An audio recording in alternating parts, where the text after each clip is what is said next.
I don't think so.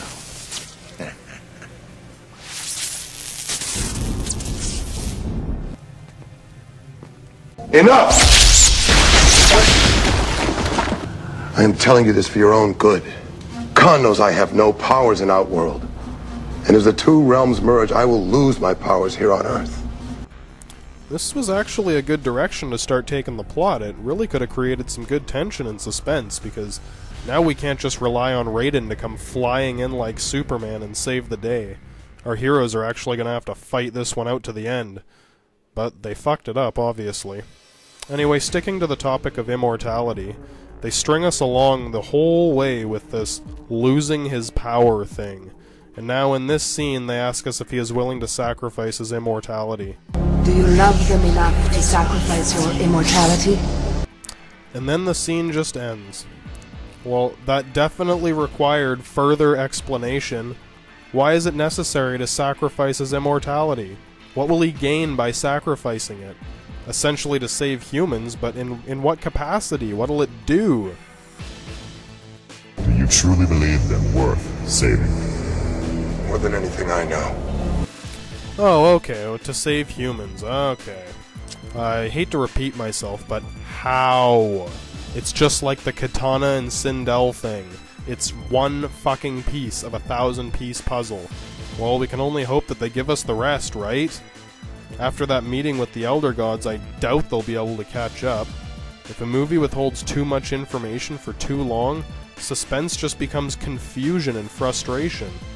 I mean, unless it's like a murder mystery or a psychological thriller or like a cop show, the whole we'll find out later thing gets old pretty fucking quickly. Of course, you gotta have something that keeps the suspense going. Like in action-oriented movies, it's usually just anticipating the final showdown between the hero and the villain. But when every single element of the plot is only partially explained, and you gotta, like, hang on the edge of your seat for every piece of information, well, eventually there's too many things to remember what you don't know yet. You forget what you haven't been told yet. Well, I guess we'll find out later why Rayden has to sacrifice his immortality and what he's gonna gain by doing it. All I can tell you right now, and all we can tell right now, is that this is a serious dilemma for Rayden. I mean, just look at his face. This is some serious shit. And it looks like he hadn't really thought about it until now. He looks just a little surprised. Well, now that the audience is focused on Rayden's ultimatum, hopefully they'll forget about how lazy the writers were. Sindel is the key to all of this. I mean, based on what I just saw, I'd say that this place is nothing more than a candle factory in the middle of the desert.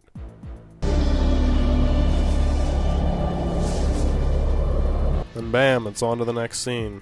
Jax and Sonya wandering around again, still looking for the Temple of the Elder Gods. They're in like a desert this time. I don't see no street signs, no mailboxes. Which temple's the Elder Gods? Couldn't Rayden have given them a fucking map or something? I don't see no street signs, no mailboxes. Which temple's the Elder Gods? Just keep moving, Jax. And Sonya's just focusing on trying to get away from that approaching army they encountered earlier.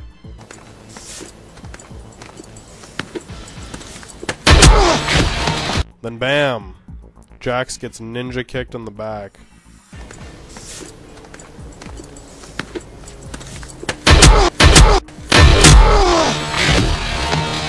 We almost see another cat fight, and then Liu Kang shows up to stop it. Yes! Sonya! You know this dude? Yeah. Is that Jax? Yeah. Who is she? Jade. This is Sonya Blade. Major Jackson Briggs. You've got an incredible set of legs. For kicking, I mean. Where's Katana? She was kidnapped by Scorpion. You lost Katana and you picked up her? She helped me get here. Yep. Rayden was sure thinking when he sent them on their quests in the beginning of the movie, wasn't he? He never even told them where the Temple of the Elder Gods was located. He told Sonya which portal to take. You'll take the same track back and turn where I showed you. Ready? Ready. Here we go.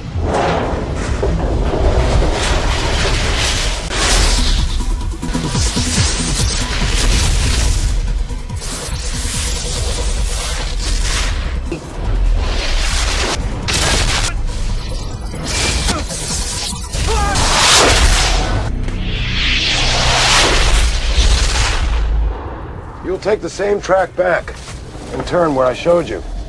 Don't worry about me. But even with that info, Jax and Sonya had to wander aimlessly across a huge distance, large enough to get ambushed twice and go from what looks like a volcanic mountain range to a Middle Eastern-looking desert. That must have been quite a hike. They're lucky they happened to walk in the right direction the whole time, and meet Liu Kang before Shao Kahn showed up. Liu Kang's lucky he met this crazy bitch, or he wouldn't have even known which fucking portal to take. She helped me get here. Have you ever heard of a map? It's like a little piece of paper. It's got a picture of some land on it, and there's a dot where you are, and a dot where you're going, and a little arrow from you to your objective, or maybe even just, you know, you can kind of figure it out by looking at it and looking around. I don't see no street signs, no mailboxes. Which temple's the Elder Gods? Just keep moving, Jax. Fuck, man, this guy can conjure lightning and transmit fire with his mind, but he can't draw a fucking map. I mean, he certainly had enough spare time. He's been around since the beginning of mankind and previous. Didn't he think that one day he might have to tell people to meet there? I mean, you might not think so, but then suddenly, bam, that's his plan. I'm going to the Temple of the Elder Gods. You go do these things and meet me there. Fuck. They don't even... He doesn't even tell them vaguely where it is, other than telling Sonya which portal it is. Like, he could have just said, it's the third Vellosphere on the right. And then you gotta walk through 50 miles of desert and canyons.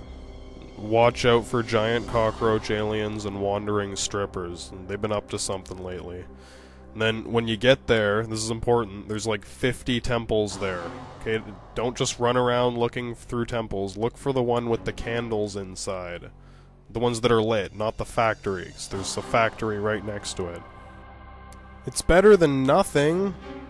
And you might think that Rayden just, like, knew that Katana knew where it was, so that, you know, Liu Kang could just... She could just show Liu Kang where it is when they went off together, even though he didn't tell her to do anything. But then, think about it. She's from Adenia. This is the first time she's been around in Earth, not in the custody of Outworld.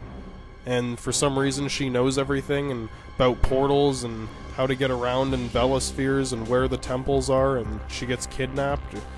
It's too much fucking bullshit. Bullshit. Before we move on, I gotta point this out now. Look at Sonya. Do you remember what she looked like after her last fight? I told you these arms was good for something. I mean, don't get me wrong, she does look pretty good there. Jax is right, she does look good in mud. But you do look good in mud. Jax. Well, you do. Fuck, it must have took hours to wash all that shit out of her hair. I gotta go find a river. She went and found a river. Wow, shit, that must be one hell of a river. What is it, the Tide Actalift River in Africa? I can't say I've ever heard of it. So, after they all miraculously find each other, and it happens to be very near the Temple of the Elder Gods, and it happens to be mere seconds before Shao Kahn and his main army show up, they have this little chat. And, you know, it's a bunch of bullshit, blah blah blah, and you think it can't get any worse, but then, bam! Who better to show up to crash a party like this than the big guy himself? Shao Kahn. She helped me get here. Well, thanks to you, we've got Khan's extermination squads on our butt. Can I make a suggestion here? Let's put this petty stuff aside and start worrying about bigger things, like staying alive. Jax is fucking awesome. He always has something good to say. He's always pointing out how fucked up shit is, and the most logical thing to do. If they hadn't tried to make him the token black guy, he would have been the most relatable character in the movie. Can I make a suggestion here? Let's put this petty stuff aside and start worrying about bigger things, like staying alive.